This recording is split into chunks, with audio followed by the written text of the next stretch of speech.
એક કાયદોના સંકલ્પને સાકાર કરવામાં આ મક્કમ ડગલું જ્યારે માંડ્યું છે ત્યારે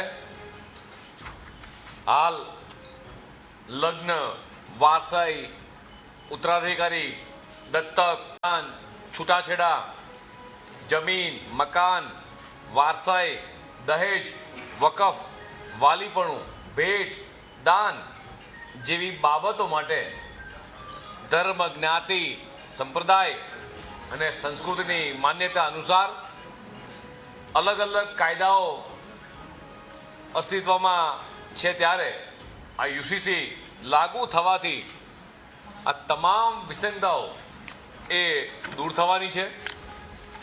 યુનિફોર્મ સિવિલ કોડ કોઈ અચાનક લેવાયેલો નિર્ણય નથી. આ તો સતત સંઘર્ષ, ત્યાગ, પરિશ્રમ અને વૈચારિક અધિષ્ઠાનને આ વળગી રહેવાનું આ પરિણામ છે.